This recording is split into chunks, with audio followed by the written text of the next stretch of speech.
আমার সব শেষ হয়ে গেল, সব শেষ। আল্লাহ তুমি আমারে উঠায় নাও। মায়া যদি তোমারে মাফ না করে স্বয়ং আল্লাহ পাকও কিন্তু তোমার মাফ করবো না। এই ঘটনায় যারা যারা জড়িত সবাইকে আমি চাঁদাবাজির মামলা দিয়ে জেলে ঢুকাবো। সবাই মুখে মুখে ভালোবাসে, বাতের ভালোবাসা কেউই দেয় না। আজ এই খুশির দিনে অতীত সব ভুলা গিয়া নতুন করে জীবন শুরু করো। তোর ওই হারামের টাকার মধ্যে আমি থু মারি, থু থু। আপনারা কই যাইবেন? জানি না বাবা। পরবর্তী পর্ব আসছে খুব শীঘ্রই। আসসালামু আলাইকুম বন্ধুরা, বদসুরাত নাটকের ২১তম পর্বে আমরা দেখেছি মায়া ও জামালের সম্পর্কের এক চরম নাটকীয় মোড়। কাজী অফিসে গিয়েও মায়ার সেই আকস্মিক অসুস্থতা আর জামালের মনের দ্বিধা কি ডিভোর্সটাকে সত্যিই আটকে দিল? কিন্তু ২২তম পর্বে মায়ার জন্য যে ভয়ঙ্কর চক্রান্ত অপেক্ষা করছে তা শুনলে আপনাদের রক্ত হিম হয়ে যাবে। মায়ার নিজের মামি আর মরিয়াম মিলে এবার কোন বিষ ছড়াচ্ছে? আর ভিডিওর শেষে থাকছে সঠিক রিলিজ টাইম, তাই ভিডিওটি শেষ পর্যন্ত দেখুন। গল্পের মোড় ঘুরে যাবে যখন মায়ার নিজের মামি টাকার লোভে অন্ধ হয়ে মায়ার বিরুদ্ধে এক কুৎসিত চাল চালবে। ২১তম পর্বে আমরা দেখেছি জামালের মা ৫ লাখ টাকা আর ২.৫ ভরি সোনার বিনিময়ে মায়াকে তালাক দিতে রাজি করান।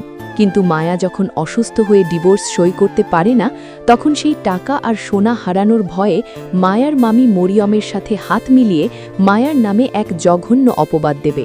তারা জামালকে বিশ্বাস করানোর চেষ্টা করবে যে মায়ার সাথে গ্রামের ওই প্রবাসী মজনুর অবৈধ সম্পর্ক আছে। অন্যদিকে জামালের ছোট ভাই রোমান, যাকে জামাল আড়ত থেকে বের করে দিয়েছে, সে এখন প্রতিশোধ নিতে মরিয়া। সে হাত মিলিয়েছে গ্রামের কুৎসিক্রি মহলের সাথে। জামালের মা যখন বুঝতে পারবেন মায়াকে সহজে বাড়ি থেকে বের করা যাবে না, তখন তিনি মায়ার মামিকে ব্যবহার করে মায়ার চরিত্রে কালিমা লেপন করবেন। ভাবুন একবার, যে মায়া মক্তবে বাচ্চাদের দিন শিক্ষা দিচ্ছে, তাকেই যদি চরিত্রহীন সাজিয়ে জামালের সামনে দাঁড় করানো হয়, তবে জামাল কি পারবে তার উপর আস্থা রাখতে? বন্ধুরা, আপনাদের কি মনে হয়, জামাল কি তার পরিবারের এই নোংরা চক্রান্তের শিকার হয়ে মায়াকে সত্যিই ডিভোর্স দিয়ে দেবে, নাকি এবার জামাল নিজের চোখে মায়ার পবিত্রতা আর তার পরিবারের আসল রূপ দেখতে পাবে? মায়া কি পারবে তার মামির এই বেইমানির জবাব দিতে? আপনাদের মতামত আমাদের কমেন্ট করে জানান।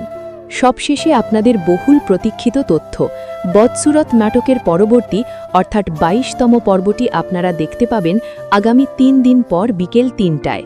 দেখতে পাবেন এমন এক্সক্লুসিভ আপডেট সবার আগে পেতে আমাদের চ্যানেলটি সাবস্ক্রাইব করে রাখুন। ধন্যবাদ।